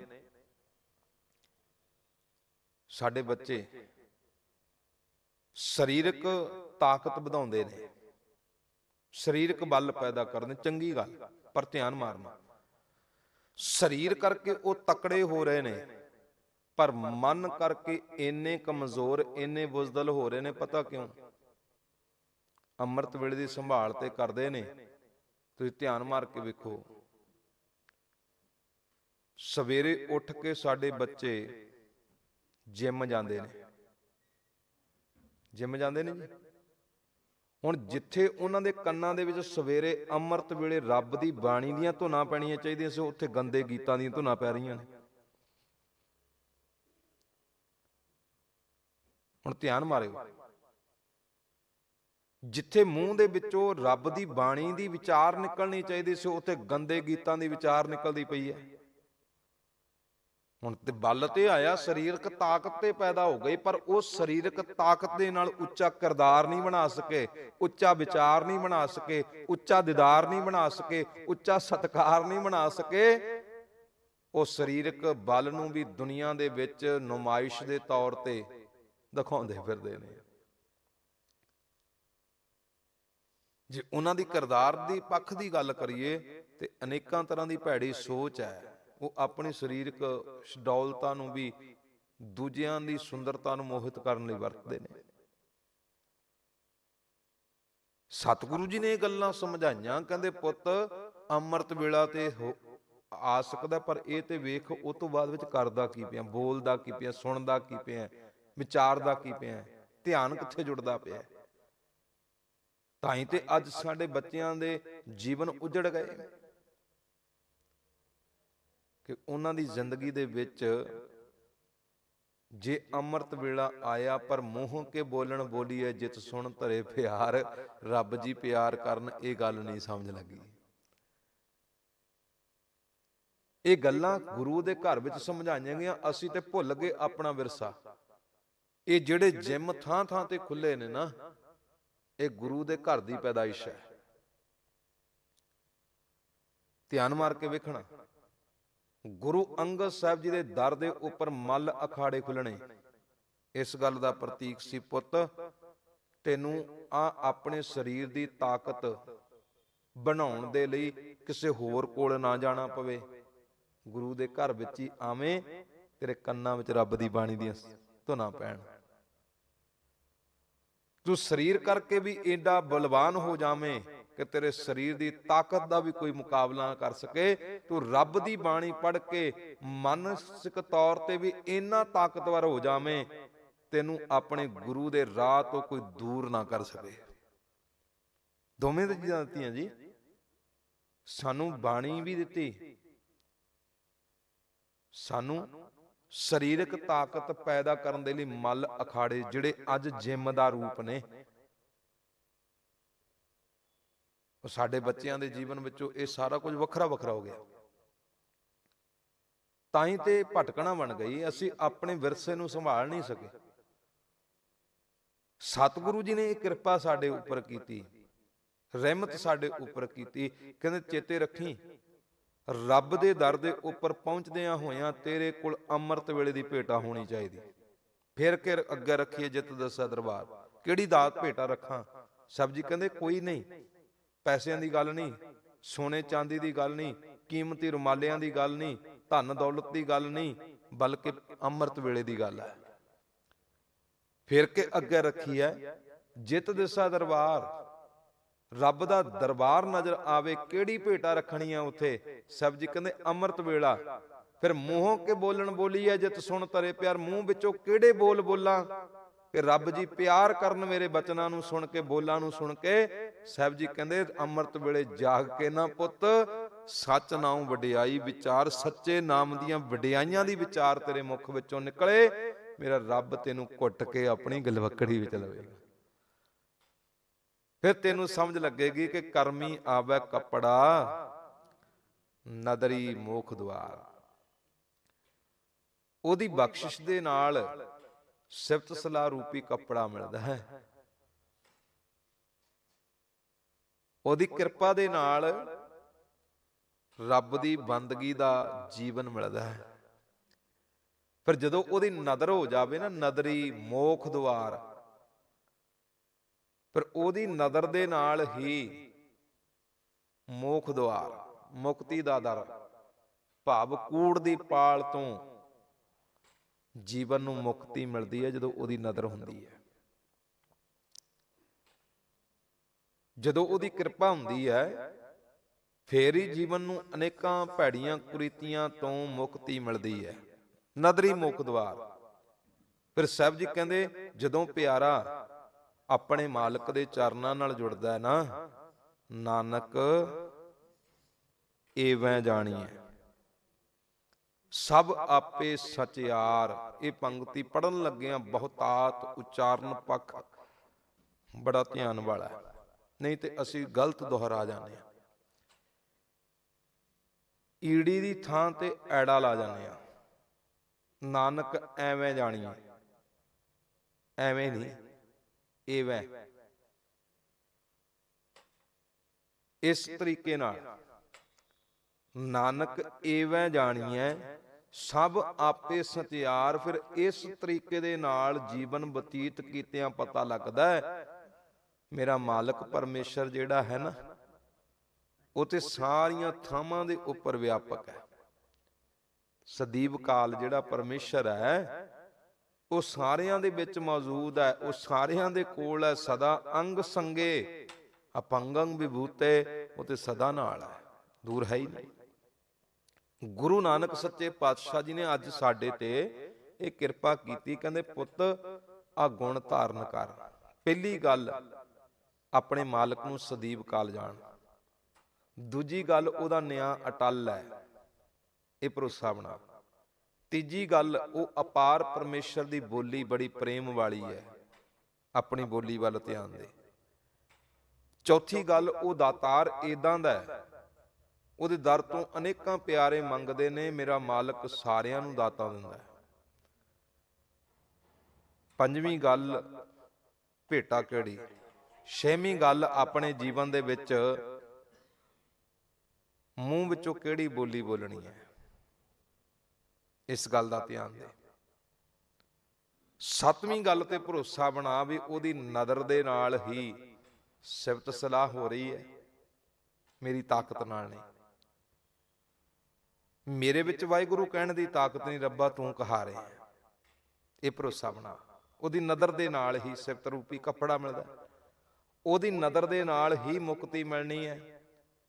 ਤੇ ਉਹ ਰੱਬ ਜੀ ਸਦਾ ਸਾਰੀਆਂ ਥਾਵਾਂ ਤੇ ਵਿਆਪਕ ਨੇ। 9 ਗੱਲਾਂ ਸਤਿਗੁਰੂ ਨਾਨਕ ਸਾਹਿਬ ਜੀ ਨੇ ਇਹ ਸਮਝਾਈਆਂ ਨੇ ਇਸ ਪੌੜੀ ਵਿੱਚ। ਗੁਰੂ ਰਹਿਮਤ ਕਰਨ ਸਾਡਾ ਪਿਆਰ ਬਣੇ ਗੁਰੂ ਦੇ ਨਾਲ, ਅਸੀਂ ਗੁਰੂ ਦੇ ਬਚਨਾਂ ਅਨੁਸਾਰ ਜੀਵਨ ਬਣਾ ਸਕੀਏ। ਫਿਰ ਜੀਵਨ ਅੰਦਰ ਇਹ ਲੋਕ ਸੁਖੀਏ, ਪਰਲੋਕ ਸੁਹੇਲੇ। ਨਾਨਕ ਹਰ ਪ੍ਰਭ ਆਪੇ ਮਿਲੇ।